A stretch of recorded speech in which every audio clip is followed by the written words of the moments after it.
வணக்கமான இனிய உறவுகளே, நீங்கள் வீக்கா ஃபேன்ஸ் வந்து ஐ லவ் வீக்கா அப்படின்னு சொல்லிட்டு கமெண்ட்ஸில் சொல்லிடுங்க ஃப்ரெண்ட்ஸ். கூடவே ஒரு சின்னதாக லைக்கை தட்டிடுங்க. இங்கே விஜய் வந்து காவேரிக்கு செயின் வாங்கி போட்டிருக்காங்க இல்லையா, அதில் வந்து சின்னதாக ஒரு பொசசினாக இங்கே கங்காவுக்கு வந்துடுது. அதில் பார்த்தீங்கன்னா அக்கா பாவம் அப்படிங்கிற மாதிரி காவேரி பேச, அதுக்குள்ளே பார்த்தீங்கன்னா அப்போ புருஷனை விட அக்கா பெருசா அப்படின்னு கேட்க, இவங்கள ஆமான்னு சொல்ல உடனே கோச்சிட்டு விஜய் என்ன பண்ணுறாங்க, ரூம்குள்ளே போய் கதவை சாத்திக்கிறாங்க. அவங்கள சமாதானப்படுத்துறதுக்காக நம்ம காவேரி தலைவி என்னென்னமோ பண்ணி பார்க்குறாங்க. ஆனால் அவர் கதவை திறக்கவே இல்லை. சிக்கன் 65 வறுக்கிறாங்க, காஃபி போடுறாங்க, டீ போடுறாங்க, ஆனால் வெளியில் வரவே இல்லை. ஒரு கட்டத்துக்கு மேலே என்ன பண்ணுறாங்க, அவங்களோட எண்ணெய் வந்து காலில் ஊற்றிருதா. ஊற்றுனதுக்கப்புறம் ஐயோ அம்மானு கத்துனோன்னு கதவை திறந்துட்டு வெளியில் வந்துடுறாரு. எல்லாரும் வந்துடுறாங்க. வந்ததுக்கப்புறம் ஒன்றும் இல்லை, நான் என் பொண்டாட்டியை நான் பார்த்துக்கிறேன் அப்படின்னு சொல்லிட்டு அனுப்பிடுறாங்க. அடுத்து பார்த்தா ரூம்குள்ளே தூக்கியாந்து வச்சுட்டு, என்னடா ஏண்டா பார்த்து சமைக்க மாட்டியா? இல்லை பாஸ் அப்படின்னு சொல்லிட்டு இருக்கீங்களே, இங்கே பாரு 2 காலில் எண்ணெய் ஊற்றிருச்சு, எப்படி டக்குன்னு துணி எடுத்து மூடிட்டியா அப்படிங்கிறாங்க. ஆமாம், எண்ணெய் பட்டா டக்குன்னு பண்ணணும்னு சொல்லியிருக்காங்க, அதனால தான் அப்படிங்கல. சரி இரு, நான் ஆயின்மெண்ட் வைக்கிறேன் அப்படின்னு சொல்கிறாங்க. வேணாம் கொஞ்சம் நேரம் ஆகட்டும் மாமா அப்படிங்கிறாங்க. மவனே என் வெளியில் வரமாட்டேன்னு சொல்லிக்கிட்டு இருந்த அப்படின்னு மனசில் நினைக்கிறாங்க. அப்படியே காலை எடுத்து தொட்டு பார்க்குறாரு. அழகாக அப்படியே குனிஞ்ச முத்தம் கொடுக்க போகிறாங்க. பார்த்தீங்கன்னா டொக் டொக்குன்னு கதவு சத்தம் கேட்குது. வந்துட்டாங்கய்யா வந்துட்டாங்க அப்படின்ட்டு, யாராக இருந்தாலும் வாங்க, கதவு திறந்தான் இருக்குது அப்படின்னு விஜய் சொல்ல, நான் தான் அப்படின்ட்டு குமரன் ஓடி வர்றாங்க. என்னாச்சுமா காவேரி, என்னாச்சு, என்ன ப்ரோ என்னாச்சு, எப்படி அப்படிங்கிறாங்க. வீட்டில் சொல்லியிருக்காங்கல்ல தானே அப்படிங்கல. சொன்னாங்க எண்ணெய் ஊற்றிடுச்சு காலில் அப்படின்னு குமரன் சொல்ல, அப்புறம் என்ன தெரிஞ்சுக்கிட்டே என்னாச்சுன்னு கேட்டால் என்ன அர்த்தம் அப்படின்னு சொன்னோன்னே, என்ன காவேரி இப்படிலாம் மாமா பேசுகிற, அட போங்க மாமா எல்லாம் பொண்டாட்டியால தான் அப்படிங்கிறாங்க. பொண்டாட்டியாலையா, என்னம்மா சொல்கிற, என்ன பிரதர் அப்படின்னு கேட்க, அட போங்க மாமா அதை போய் என் கேட்டுக்கிட்டு, அது சொந்த கதை சோக கதை, சொல்லுமா என்ன அந்த சொந்த கதை. செயின் வாங்கி கொடுத்ததை கொஞ்சம் பெருமையாக சொன்னேன், என் புருஷன் செயின் வாங்கி கொடுத்துருக்காருன்னு. அதுக்கு அவள் பார்த்தீங்கன்னா உனக்கு என்ன பெருமை பீத்தலாம் அப்படியா இப்படியான்னு சொல்லி ரொம்ப கோச்சிக்கிட்டா. அதுக்கப்புறம் நானும் விளையாட்டு போல் எனக்கு எங்கள் அக்கா தான் முக்கியம், அந்த செயினை கழட்டிடவான்னு கேட்டேன், அதுக்கு கோச்சிக்கிட்டாரு மாமா அப்படிங்கல. அப்படியே பார்க்குறாங்க. காவேரி நீ பண்ணது தப்பு காவேரி, சூப்பர் ப்ரோ அப்படின்னு கையை கொடுக்குறாங்க. ஆமாம் என்ன நீ பண்ணிட்ட, இப்படிலாம் பண்ணலாமா, கங்கா கிடக்குறா கங்கா. விஜய் பார்த்தியா எப்படி உனக்கு, Vijay bro super bro, chain அழகாக இருக்குங்க காமிமா அப்படின்ட்டு, இவ்வளோ அழகாக இருக்குது, இதுக்கெல்லாம் நீ கோயில் கட்டி கும்பிடணும். மாமா என்ன மாமா, சாமின்னா கும்பிடத்தான் போகிறோம். ஐயோ நான் சாமிக்கு சொல்லலை, நான் இந்த சாமிக்கு சொன்னேன் அப்படின்னு விஜய் காமிச்சு இப்படி சொல்கிறாங்களா. அது உடனே பார்க்குறாங்க. அந்த சாமியத்தான் கும்பிட்டுட்டு தானே இருக்கேன் தினைக்கும் அப்படிங்கிறாங்க. அதுக்கப்புறம் மருந்து வச்சாச்சா அப்படின்னு குமரன் கேட்குறாங்க. அதைத்தான் வைக்க போனேன் பிரதர், நீங்கள் வந்துட்டீங்க பிரதர் அப்படிங்கிறாங்க. மருந்து வைக்க போனீங்களா, எங்க மருந்தை காணோம் அப்படிங்கல. காவேரி பார்த்துட்டு விஜய் என்ன பண்ணுறாங்க, மருந்து என் கையிலே இருக்குது அப்படின்னு கையை எடுத்து வாயில் வச்சு தடவி காமிக்கிறாரு. அந்த மருந்து வைக்கிறக்குள்ளே தான் வந்துட்டீங்களே அப்படின்னு சொல்லிட்டு, ஓகே பிரதர் நீங்கள் மருந்து வைங்க நான் வர்றேன், ஏன்னா அவர் கண்டுபிடிச்சிடுறாரு, குமரனுக்கு தெரிஞ்சிருது என்ன மருந்து வைக்க போனாங்க அப்படின்னுட்டு. அதனால் அவர் வெளியில் போயிடறாங்களா. அதுக்கப்புறம் காவேரி அப்படின்னு சொல்லிட்டு காலை தூக்கி மறுபடியும் முத்தம் கொடுக்குறாங்க. அதுக்கப்புறம் வலிக்குதாடா அப்படின்னு சொல்லிட்டு தடை கொடுக்கல. இவங்க என்ன பண்ணுறாங்க, காவேரி அப்படியே சொர்க்கத்துக்கே போகிறாங்க. அடுத்து பார்த்தீங்கன்னா சரி இரு நான் போய் ஆயின்மெண்ட் எடுத்துகிட்டு வரேன் அப்படின்னு எந்திரிக்கிறாங்களா. மாமா வேணாம் மாமா, நீங்கள் தடவி கொடுக்குறதும் அருகில் இருக்கிறதும் எனக்கு அதுவே ஆனந்தமாக இருக்கிறது, இந்த காயம் எனக்கு பெரிதாக தெரியவில்லை மாமா அப்படிங்கிறாங்க. எதுவும் பழைய படம் எதுவும் பார்த்தியா அப்படிங்கிறாங்க. அப்படிலாம் இல்லை மாமா, காதல் வந்துட்டா பழைய படம் என்ன புதிய படம் என்ன, அப்படியே தன்னால் அருவி கொட்டுது மாமா அப்படிங்கிறாங்க. என் செல்லத்துக்கு கொட்டும், இரு மருந்து எடுத்துகிட்டு வரேன் அப்படின்னு போகிறாங்க. வேணாம் மாமான்னு சொன்னாலும் கேட்கலங்க. போயிட்டு மருந்து எடுத்துகிட்டு வராங்க. இப்போ இதை தடவுனா ஜில்லுன்னு ஆயிருண்டி அப்படிங்கிறாங்க. மாமா விஷயம் தெரியாமல் பேசுகிறீங்க, மருந்தாக தடவ போகிறீங்க, ஜில்லுன்னு வேறு மருந்து தடவுவீங்க அப்படின்னு காவேரி சொல்ல, என்ன பூடாமாவே பேசுகிறாளே அப்படின்ட்டு கட்டை அவுக்க போகிறாங்க. மாமா வேணாம் மாமா, கட்டெல்லாம் அவுக்காதீங்கம்மா, சும்மா துணி தானே சுற்றி இருக்கு, நான் அவுத்துட்டு மருந்து தடவுறேன், துணி இருக்கட்டும் குழுன்னு இருக்குது, வேணாங்கிறாங்க. சும்மா ரெடி அப்படின்னு சொல்லிட்டு காலிலேருந்து துணி எடுக்கிறாங்க. காலை அப்படியே பளபளன்னு அழகாக வலுவலுன்னு இருக்கு. என்னடி எண்ணெய் ஊற்றிச்சு உறிஞ்சு போயிருக்குன்னு மருந்து தடவை தான் ஒன்றுமே இல்லை, அப்போ அந்த காலில் ஊற்றிருச்சா அப்படின்னு அந்த காலில் பார்க்குறாரு. அதுவும் பார்த்தீங்கன்னா பளபளன்னு அப்படி பழங்கிக்கு தர மாதிரி இருக்குது. காவேரி என்னடி அப்படிங்கல. காவேரி என்ன பண்ணுறாங்க, அப்படின்னு மேலே பார்க்குறாங்க. அப்படியே காலரை தூக்கி விட்றாங்க, அதாவது சுடிதார் இருந்த. அடி பாவி என்ன ஊற்றிடுச்சுன்னு நடிச்சியாடி. ஆமாம் அப்கோர்ஸ் அப்படிங்கிறாங்களா. அடி பாவி நான் எவ்வளோ பதட்டத்தோட துடிச்சு போய் ஓடி வந்து பார்க்குறேன், நடிப்பா அப்படிங்கிறாங்க. ஆமாம் நீங்கள் வெளியில் வந்தீங்களா என்ன, நான் எவ்வளோ கெஞ்சினேன், அதுக்கு தான் ஐடியா பண்ணேன். ஐயாப்பளோட ஐடியா ஒர்க் அவுட் ஆச்சு இல்லை, நானாவது காலில் ஊற்றிக்கிறதாவது சிக்கன் கிரில்லு சிக்கன்னு 1000 பேருக்கு அசால்ட்டாக சமைச்சு போடுவேன், ஒரு பிட்டு கூட கையில் படாத அளவுக்கு நெருப்பு படாத அளவுக்கு என்ன போய் என்ன நீங்கள் ஏமாந்ததுக்கு நான் என்ன பண்ண முடியும் அப்படின்னு சொன்னோன்னே அடியே அப்படின்னு சொல்லிட்டு விரட்ட பார்க்குறாங்களா காவேரி ஓடுறாங்க அடியே நில்லு அப்படின்னு சொல்லிட்டு வெளியில் வந்துடுறாங்க. அதாவது வெளிப்பக்கம் வரங்காட்டிலையும் உள்ளுக்குள்ளே ஒரு ரூம் இருக்குல்ல கிச்சன் ரூம் அதுக்குள்ளே வந்துடுறாங்க. ஒன்று அப்படின்னு சொல்லிட்டு பின்னாடியே வராரு. காவேரி ஓடுறாங்க மாமா மாமா மாமா அப்படின்னு சொல்லிட்டு துள்ளி குதிச்சுட்டு வெளியிலே வந்துடுறாங்க. வறண்டாவும் வந்துடுறாங்க.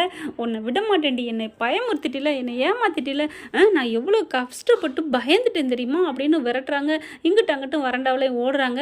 கரெக்டாக பார்க்குதுங்க இங்கே வெளியில் அங்கே வந்துடுறாங்க. என்ன சத்தம் அப்படின்ட்டு சாரதா பாட்டி கங்கா எல்லாம் வர ஏ காலில் என்ன ஊற்றிக்கிச்சு இப்படி ஓடி வர்ற அப்படிங்கல. ஐயோ அம்மா நீ போமா அதெல்லாம் உனக்கு ஒன்றும் தெரியாது அப்படின்னு ஓடுறாங்க. பின்னாடி போய் ஒளியிறாங்க. வெறும் விஜய் விரட்டிகிட்டே போகிறாரு. இங்கிட்ட அங்கிட்ட ஐயோ அம்மா அப்படிங்கல. என்னடி என்ன ஒன்றும் இல்லைம்மா அப்படின்ட்டு மறுபடியும் வந்த வழியில் ரிட்டன் ஆகி அப்படியே மறுபடியும் விஜய் ரூம்க்கே ஓடியாந்துடுறாங்க. விஜயும் அத்தை அப்புறம் சொல்கிறேன் அப்படின்னு ஓடுறாங்களா. கங்கா பார்க்குறாங்க.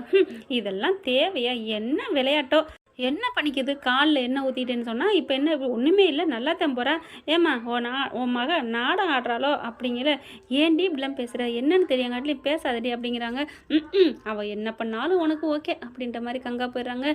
குமரன் பார்க்குறாங்க. என்ன இருந்தாலும் கங்கா அது நாடகமோ நடிப்போ பொய்யோ உண்மையோ ஆனால் நல்லா இருக்குல்ல பார்க்குறதுக்கு, அவ்வளோ அழகாக இருக்குல்ல பாரு. இவங்க 2 பேரும் ஓடுறத பார்க்கல ரோமியோ ஜூலியட் மாதிரி இருக்குது, அந்த காலத்தில் எம்ஜிஆர் சரோஜாதேவி ஓடுற மாதிரி இருக்குது அப்படிங்கிறாங்களா. அடப்பாவி ஐயோ இந்த பழத்தை பிடிச்சி என் தலையில் கட்டி வச்சுட்டு பாரு என்னென்ன பேச்சு பேசுதுன்னு. இந்த காலத்து ஒரு யூத்தாக சொல்லுதா ஏதாச்சும், ஒரு விஜயும் ஒரு த்ரிஷாவும் அப்படின்னு ஏதாவது சொல்லுதா அப்படிங்கல. உடனே நர்மதா அக்கா அதுவும் பழசுதாக்கா, இப்போ நியூவில் புதுசாக ஹீரோ ஹீரோயின் வந்திருக்காங்கக்கா அவங்கள சொல்லுக்கா. ஏய் பொடி எனக்கு உள்ளதை நான் சொல்கிறேன். ஆனால் உன் மாமா இருக்காரு அந்த காலத்து உங்கள் தாத்தா பாட்டி காலத்தில் உள்ளதை சொல்கிறாரு தெரியுமா அப்படிங்கிறாங்க. சரிடி விடுடி என்னன்னு கேட்டுக்குவோம், அதான் விஜய் தம்பி சொல்லிட்டு போயிருக்குல்ல அப்புறம் வந்து சொல்கிறேன்னு. ஆஹா அப்புறம் வந்து சொல்கிறத கூட எவ்வளோ பெருமையாக சொல்கிறேன், விஜய் தம்பி சொல்லிட்டு போயிருக்குன்னு அப்படின்னு சிலுத்துக்கிட்டு போகிறாங்க. இங்கே பார்த்தா விரட்டிட்டு ஓடுறாரு. காவேரி மறுபடியும் ரூம்குள்ளே போயிடுறாங்க. பின்னாடியே ஓடி போய் இருக்க பிடிச்சிடுறாரு.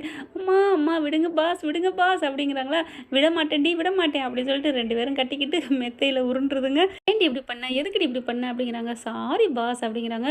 அப்புறம் நான் உங்களை எப்படிங்க வெளியில் வர வைக்கிறது, எனக்கு கஷ்டமாயிடுச்சு தெரியுமா, என்னை மன்னிச்சுக்கோங்க, நான் தெரியாமல் தப்பு பண்ணிட்டேன் அப்படிங்கிறாங்க காவேரி.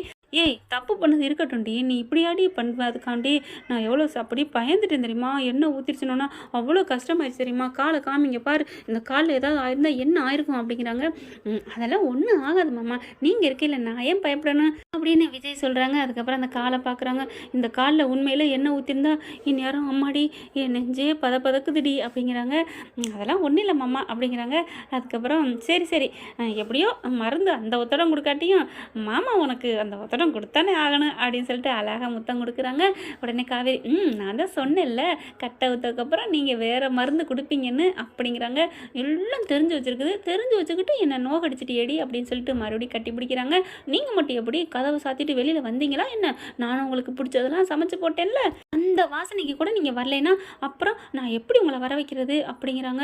அடி ஏண்டி கேட்குற, நீ டீ போடையில எனக்கு இங்கே அடி வயிறு சுண்டி இழுத்துருச்சு அப்படியா. ஆமாம் அதுக்கப்புறம் கிரில் சிக்கன் வாசனை தூக்கிருச்சு, 65 வாசனை எனக்கு அப்படின்னு மணத்துருச்சு, என் மனசாட்சி கொன்றுச்சு போன்னு. அதில் இன்னொரு மனசாட்சி பையன் இருந்துட்டு போகாதன்னு சொல்லிடுச்சு அப்படின்னு சொல்ல காவேரி அப்படியே முறைக்க. ஐயையோ நான் ஏதாவது சொல்லிட்டேனா, ஏன் காவேரி மறுபடியும் ஏதாவது நான் சொல்லி மாட்டிக்கிட்டேனா, அப்புறம் உன் மனசாட்சி சொல்லிட்டா என்ன வேணான்னு இருந்துருவியாடா அப்படின்னு சொல்ல, அம்மா தாயே அப்படின்னு காலில் சரணடைஞ்சிடறாரு. சிரிக்கிறாங்க. அந்த பயம் இருக்கணும் அப்படின்னு சொல்லிட்டு அப்படியே அவங்க விஜய் வந்து காவேரி காலில் விழுக, காவேரி பட்டிய விஜய் தலையில் முத்தம் கொடுத்துக்கிறாங்க. சாரிடா மாமா சும்மா சொன்னேன்டா அப்படிங்கிறாங்க. சாரிடி பொண்டாட்டி இனிமேல் இந்த மாதிரிலாம் நடிக்காத அப்படின்னு சொல்லிட்டு 2 பேரும் கட்டி பிடிச்சிக்கிறாங்க. சரி ஓகே, நான் அக்கா பெருசுன்னு சொன்னது ஏதோ மனசு ஆர்வ கோளாறுல சொல்லிட்டேன், அதான் நான் சொல்லிட்டேனே நீ ஆர்வ கோளாறுன்னு அப்படிங்கிறாரு. அதுக்கு தண்டனையா இப்போ என்ன பண்ணுறோம், நம்ம 2 பேரும் ஜாலியாக வெளியில் போகிறோம் ஓகேவா அப்படிங்கிறாங்க. இதுவும் நல்லா இருக்கே அப்படிங்கிறாங்க. இனிமேல் நான் அக்கா முக்கியம் ஆட்டுக்குட்டி முக்கியம்னு சொல்ல மாட்டேன் ஓகேவா அப்படிங்கிறாங்க. ஓகேடி தங்கம், இப்போ நம்ம நல்லா ஜாலியாக என்ஜாய் பண்ணுறோம், உங்கள் மனசை நான் சந்தோஷப்படுத்துகிறேன், தெரியாமல் நான் அப்படி சொல்லிவிட்டேன், நான் இனிமேல் எனக்கு நீ தாண்டா முக்கியம் ப்ளீஸ்டா, இந்த முகத்தை தூக்கி வச்சுக்காதடா அப்படிங்கிறாங்க. நான் தூக்கி வச்சுட்டேன்னு உனக்கு எப்படி தெரியுது, எனக்கு தெரியாதா என்ன, தூக்கி வச்சுட்டா எப்படி இருப்பீங்க, தூக்கி வைக்கிட்டே எப்படி இருப்பீங்கன்னு அப்படிங்கிறாங்க. எப்படி இருப்பேன் அப்படிங்கிறாங்களா. நீங்கள் சந்தோஷமாக எந்த கவலை இல்லாமல் இருந்தால் என்னை இறுக்கி அணைச்சி கட்டி பிடிச்சி முத்தம் கொடுத்துருப்பீங்க. ஏதாவது வருத்தம் கவலை இருந்தால் கொஞ்சமாக சிரித்து பேசிட்டு தள்ளி நிற்பீங்க அப்படின்னு சொன்ன கையோட எப்படி இப்போ என் மேலே முழு வருத்தத்தோடு இருக்கீங்களா இல்லை அப்படிங்கல? யாருடி சொன்னா உன் மேலே வருத்தம்னு?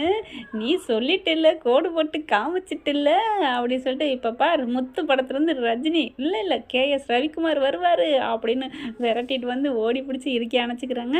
2 பேரும் ரொம்பவே சந்தோஷமாக இருக்காங்க. ரொம்ப அழகாக இருக்கலாங்க இவங்களோட 2 பேரோட காதல் கதை. உண்மையிலே இவங்களோட 2 பேரோட வாழ்க்கை வந்து இந்த நடிப்புங்கிறது உண்மையாக வாழ்ந்துருக்க மாதிரியே இருக்குங்க. எவ்வளோ அடிமை ஆயிட்டோங்க அப்படின்னு தான் சொல்லணும். இவங்களோட நடிப்பு, டயலாக், வசனம் எல்லாமே நமக்கு தன்னால் இவ்வளோ ஒரு கற்பனையை கொடுக்குதுன்னா அப்போ அவங்க எவ்வளோ உயிரோட்டமாக இருந்திருக்காங்க. வேறு எந்த சீரியலுக்குமே இந்தளவுக்கு உள் வாங்கி நான் பேசுனது இல்லைங்க. கதிர்ராஜிக்கு கூட கொஞ்சம் வந்து பாதி தாங்க வருது. இன்னும் அவங்களோட ரொமான்ஸ் சீன் அவ்வளோ வந்தாலும் இந்த மாதிரி ஒரு ஜோடியை நான் பார்த்ததே இல்லைங்க. என்னை பொறுத்த வரைக்கும் பெரிய திரையும் சரி, சின்ன திரையும் சரி. தென்றலில் பார்த்தீங்கன்னா துளசி தமிழ் அவங்களுக்கு கொஞ்சம் ஒரு நாடகத்தில் பார்த்தேன் தான். ஆனால் இந்தளவுக்கு அடிக்ட் ஆனது நான் இல்லைங்க, சான்ஸே இல்லைங்க. உங்களுக்கு எப்படிங்கிறத காமெண்ட்ஸில் சொல்லிடுங்க. முழுசாக பார்க்குறவங்க யாருன்னு இதில் நான் தெரிஞ்சுக்கிறேங்க. எல்லோரும் என் வீடியோ பாதியில் போயிருக்கீங்களா இல்லை முழுவதும் கடைசி வரைக்கும் வந்து பார்க்குற என் அன்பான என் நெஞ்ச கொண்ட ஒரு 5-6 ஃப்ரெண்ட்ஸ் இருக்கீங்க. அவங்க வந்து இதே மாதிரி எங்களுக்கும் அதே நிலைமை தான், உங்கள் ஹார்ட் தான் எங்கள் ஹார்ட் அப்படின்னு காமெண்ட்ஸில் சொன்னீங்கன்னா நீங்கள் ஃபுல்லாக பார்த்தீங்கன்னு நான் தெரிஞ்சுக்கிறேன் ஃப்ரெண்ட்ஸ். ஓகே ஃப்ரெண்ட், பார்க்கலாம் என்ன நடக்க போகுதுன்னு. இந்த பற்றி உங்களுக்கு பிடிச்சிருந்துச்சுன்னா உங்கள் பொண்ணு கையில் ஒரு லைக்கை போட்டு சப்ஸ்கிரைப் பண்ணிடுங்க. Thank you friend.